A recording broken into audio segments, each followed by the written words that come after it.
Hello, good afternoon, good evening to everybody, wherever you are in the world. Hope you're doing all well. We are running you through Eddie Howe's press conference news, injury team news, and a very strange appointment. We've got lots of clips to come up today, so you'll see Eddie Howe, and we use the two cameras today, just to keep you entertained, so you can see what I'm doing, what's going on, and what have you. So yeah, we are live on YouTube, we are live on Twitch, and you're watching the rerun of this. Great to have you on board. I want to know what your score predictions are in the comments down below. So welcome everyone. I hope you're doing all right. It's a big game this weekend, isn't it? Manchester United, of course. We're 3 points behind them, so you know, if we win, it sucks them right into that top four, which we are going to talk about in the second part of the video.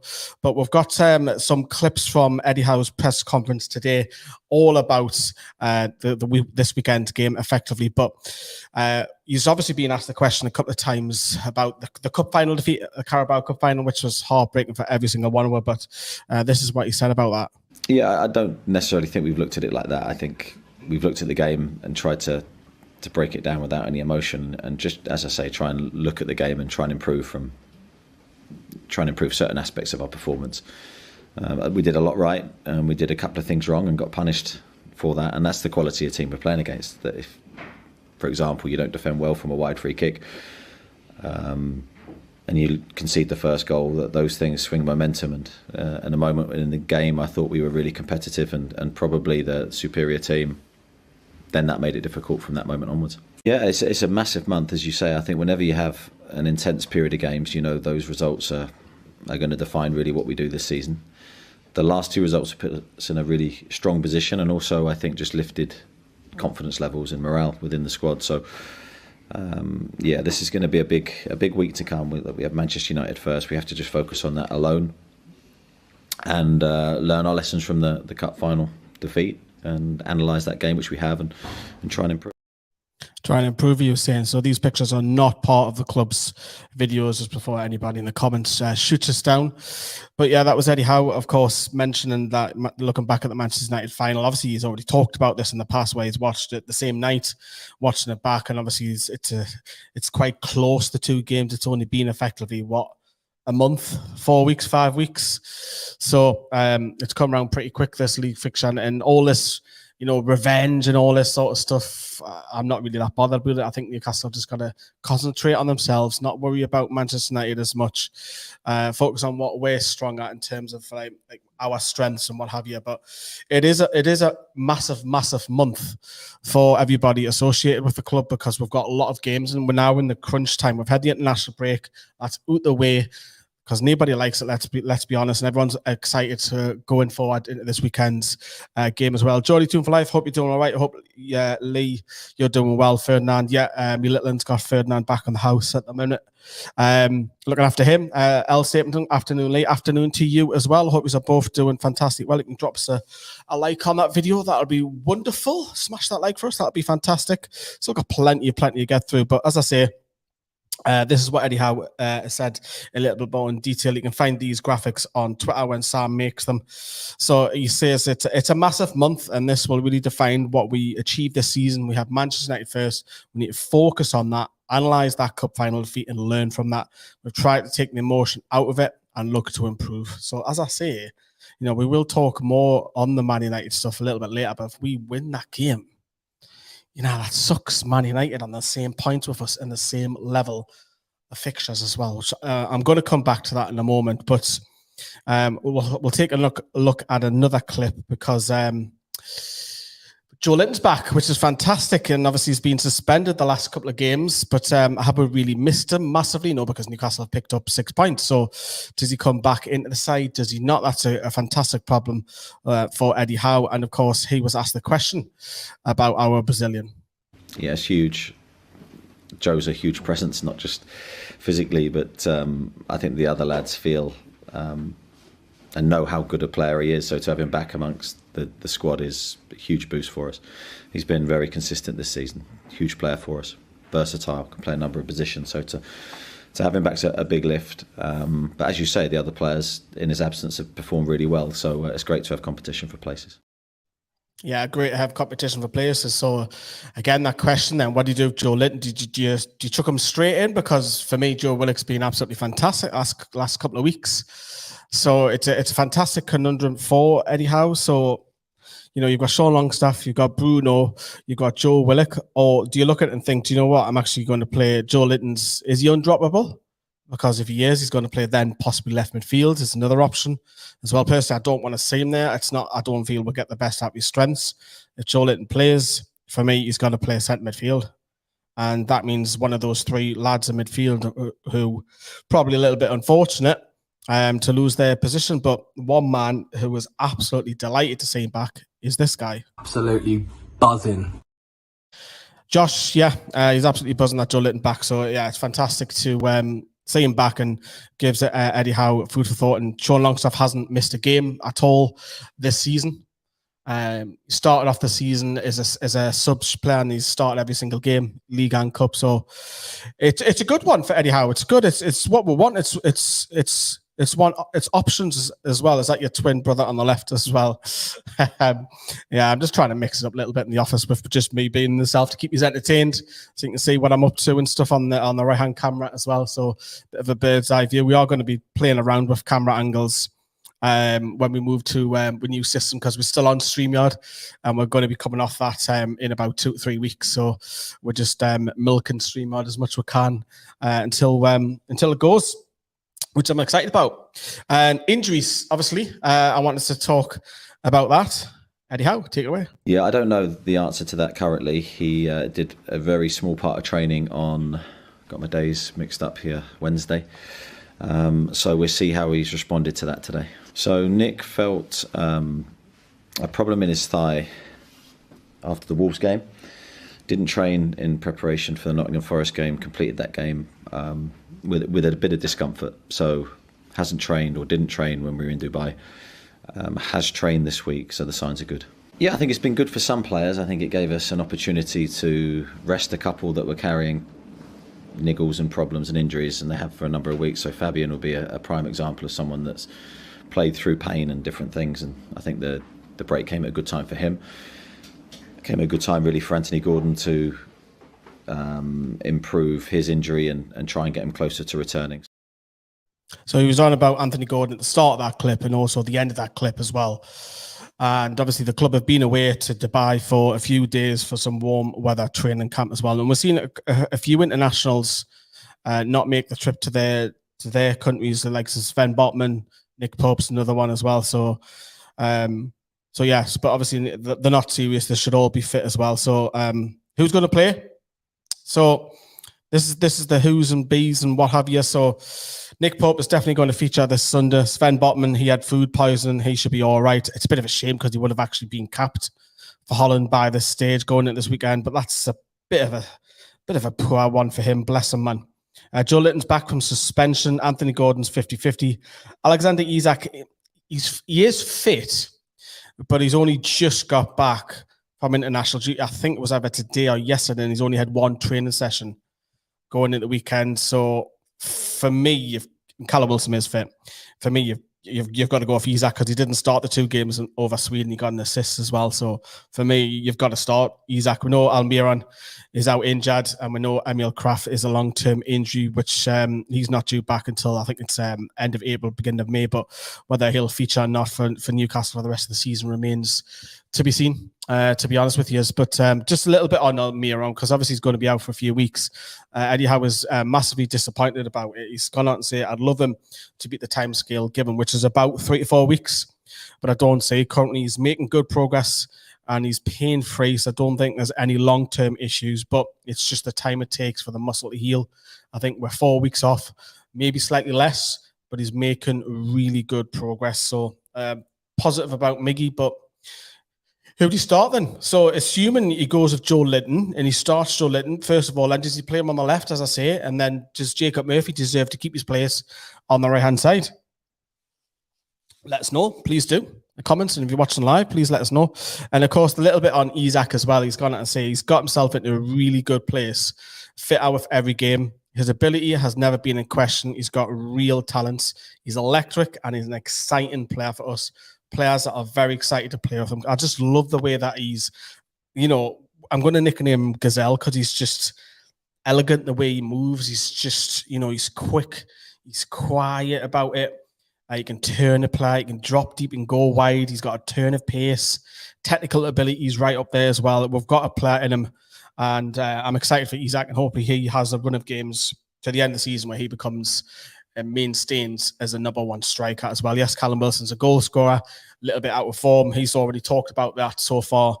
Obviously, just recently, it was this week he was talking about he was out of form coming back from England as well. But interestingly, Longstaff was subbed in the cup final. He wasn't he, to kind of phrase as well. Stapleton, good shout. He's mentioning to kind of phrase, said to be tactically so potentially rested on Sunday.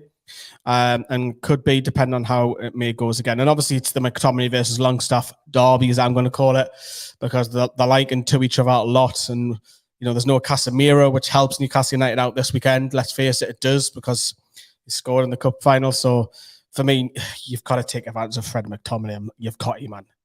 You've got to have the beating of that midfield, because I think that's where it could be won. Yes, you can talk about Rashford and what have you, and you got to stop him, but we've got the better centre midfield because there's no Casemiro, without a shadow of a doubt.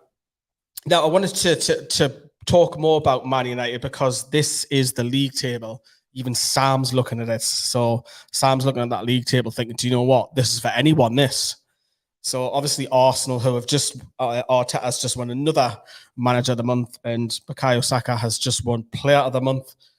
Manchester City, of course, is second, but it's then between third and eighth for me for the Champions League positions. So, like I say earlier on this stream, if we were to beat Man United, it pulls them right in it because we'll go above them in goal difference. So it's all to play for this weekend. It's tight. It's tight at the bottom for the relegation, but obviously our aim is to focus. And I think you've got to go for Champions League. And if you didn't get Champions League and you get Europa League, and so be it. Kieran Trippier has come out and said, this is where we want to be. This is why can't we go for the Champions League? Have a bit of faith. I've changed my mind. I changed my mind after Boxing Day. I thought, fuck it. You've got to go for the Champions League now. For the position that you're in, you've got to go for it. Look, it's sitting there, and, Chelsea are going to be a lot stronger next season because they've got no European football, and they're going to get rid of their dead weight, which means it can bring more players in because they've got a lot of players not registered and a lot of players out on loan, like Lukaku, for example. And then Liverpool, you expect to be a lot better next season. Spurs, depending on who they go for the manager at the end of the season. Is it Nagelsmann? Who knows?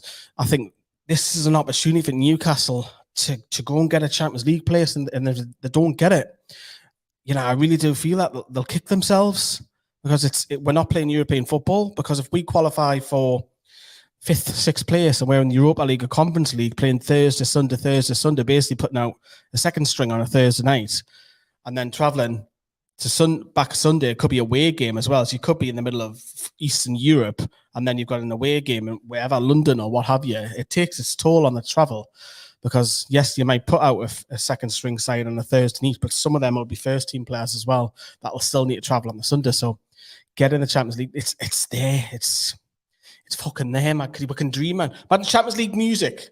Andy Sixmonth was on the channel the other day. If you haven't seen it, check it out. With Sam and Johnny, he was talking about, just imagine having the Champions League music playing at St James's Park, man. And Newcastle wouldn't be in pot 1, and this is where I'm gonna get excited, because we'll be in probably pot 4 because I haven't been in Europe for a long time, which would mean pot 1s are going to be like probably someone like a Paris Saint-Germain, one of the Spanish La Liga teams, one of the Italian teams. We'll draw probably one of them. That'll be a great away trip to get to, Naples or a Milan or a Barca or a Real Madrid or even Atletico Madrid, or a trip to Paris, take your missus, propose to her, whatever you want to do, mix in with the football, dreaming this, it's there for you. And I wanted to talk a little bit more about it because the race for the top 4 this weekend has some intriguing fixtures. Manchester City versus Liverpool. We all want Manchester City to win that one, or worst case, at least get a point. Stop Liverpool from winning. Liverpool got a horrible run of 3 fixtures this week coming up. Horrible run. Manchester City, if they can do us a favour, that'll be great. Brighton and Brentford, those two are trying to compete for Europa League, but a good run can see them easily try and catch the top 4. you maybe want to draw out with that, or maybe a Brentford win at the very worst case. Now, the last thing you want is another Brighton win. Us and Man United, of course, top four. We've already talked about that. And Everton, I mean, I never want Everton to win because the Scouse Mackems, I'd love to see Everton go and do, but I'm asking a favour for them on Monday night. If they can stop Spurs from winning, that'd be fantastic and help Newcastle out 100%. Because you never know, a draw against Man United this Sunday could be a good draw. It just depends how the fixtures turn out and the results turn out this weekend. And look at that, man. You've got fixtures there that can help Newcastle out. So put a statement out if we can beat Man United. None of this revenge and all that nonsense. I'm not for that. Go and get the Carabao Cup final. As much as it hurts, it's gone now. It's gone. Forget about it. Let's focus on what is rest of the season, which is top four. Let's put a statement out. Let's put a performance in. It's going to be 4:30 kickoff Sunday. I was about to say the dark nights come, but it hasn't because they've gone backwards, forward, whatever it was. But it'll still be a cracking atmosphere as well. What is it saying in the comments? Geordie, Tune for Life, Pope, Trippier, Shea, Botman, Byrne, Longstaff, Willock, Bruno, Joe Linton on the left. He's going with Isaac and Murphy. That's my starting 11. So back to the bench for ESM or even Gordon if he's fit then. And we've also got Twitch. Obviously, we are live on Twitch as well. The poll of the Champions League would allow us to bring in a higher caliber of players. Exactly. Newcastle want to go and get a set midfielder. It might just persuade James Maddison to turn down, I don't know, a Spurs or an Arsenal and goes, look, come to us. We've got Champions League football. We'll play you. We'll start you. It can bring you higher caliber of players. I'm just using Maddison as a reference. I'm not saying him individually, like Moussa Diaby. Diaby's now scoring goals. I think he's got 12 so far this season after a slow start. If you go to him, do you know what, Moussa? Forget about going to Inter. Forget about going to La Liga. Come to us. You're going to be our star player. We've got Champions League football for you. It's just easier, isn't it? It's just easier to roll off the tongue. Of course it is. It's the time, in the cup final, put a massive... knocked what all out with stuffing because we had a couple of horrible results before then as well. We're on a really bad run. It was just hovering over us, and we've got something to look forward to. We've got a lot to play for this season. So, yeah, I'm excited with it. And then finally, it's gotten out with D with the press conference or anything that Eddie Howe has said today. You might have seen it this morning. Bizarrely, if you haven't seen it, Jack Ross, former Sunderland manager, Netflix manager, when they did the Netflix series, he's now a coach at Newcastle United. And I found that totally bizarre. It's like, what? It just came with a name. I had to check, because obviously there's some troll accounts that go around that spreads fake news out on Twitter and what have you. Frank Chipper is one of them, by the way, Frank. Creates a fake profile up and everyone gets tricked. So I clicked on it and thought, is this Newcastle? And then obviously it had the new yellow orangey badge to verify it was Newcastle, and we've appointed former Sunderland manager Jack Ross, which is head scratching. It's a surprise. It's completely left field. Nobody knew about it. Journalists didn't know about it. Newcastle United are pleased to announce that Jack Ross has joined the club's academy as interim head of coach development on a short-term basis. Jack will work closely with the academy director Stevie Harper and the management team to provide support of the academy's coaching structure and the players from the under-9s all the way up to under-16s. Steve Harper's went on to say Jack is an experienced manager, coach, and a coach educator. His knowledge and experience will be a huge benefit for us during this time. Jack's arrival follows Neil Winskill's deployment back into a coaching role with the under-21s. And again, I say he's born in Falkirk, made over 300 league appearances, and of course, he's as a coach, he's seen over 300 games himself with Alloa, St Mirren, Sunderland, as we all know, Hibs, and of course Dundee. It's just I just found that a bit of a strange one. So interim boss, maybe that's just towards the end of the season, possibly. We'll have to see how that goes. It's just a bit of a strange one, but it goes to show you that if he's Sunderland's first team manager, but to come to Premier League, it's got to drop to under 16s downwards. That's the levels of where the both two clubs are at. I'm not having a dig, but that's the levels of like probably the wages the caliber of where Newcastle are now compared to the rivals. It's probably just that alone, and it's just probably a stop-start job for him and for the club as well, because they'll probably look at someone properly in the summer as well. Jordy, tune for life. Kudos. That's a player I'd like to say, and this tremendous player with a massive future. Diaby, I'm presuming you're on about. Dante, what's happened to the previous head of coach development? As we are desperate or something. There's a lot of changes happening, as you've seen. We've done a couple of videos on it as well. That there's just a lot of changes happening in the youth development. This coach is coming and going. We've got a Manchester City coach, got Paul McLaren coming in. Fabrizio Romano's tweeted that we could have another one coming in very shortly as well. I mentioned it the other day on the live stream.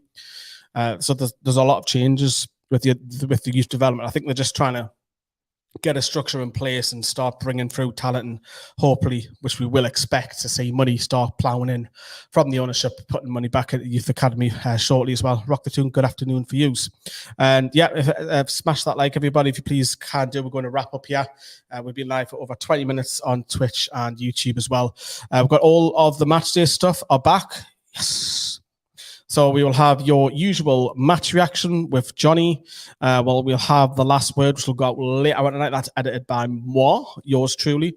And we'll come back into this studio and do Scoring the Players live for yous to have a chat of and interact with whether you agree or disagree with our scores from the Man United game. But that's it, everyone. Let's just have a look quickly, because I've seen a few. No Mohamed Kudus, not Diaby. Oh, Mohamed Kudus. I thought you were Diaby. Love Osimhen. Yeah, Osimhen. Yeah, it'll be fantastic. If I don't think he'll leave Napoli. I really don't, because they're Champions League football next season again. Too many rumours for players this summer. Yeah, will be tons. You'll be sick of it. But that's it, everyone. Drop us a like, and we shall see you all tomorrow. Watch what is it, Dean? Have a good Saturday. And Sunday, we'll see you. No, Sunday we'll see you. It's Friday. Keep your right leg. Sunday we'll see you. Take care, everyone. Bye-bye.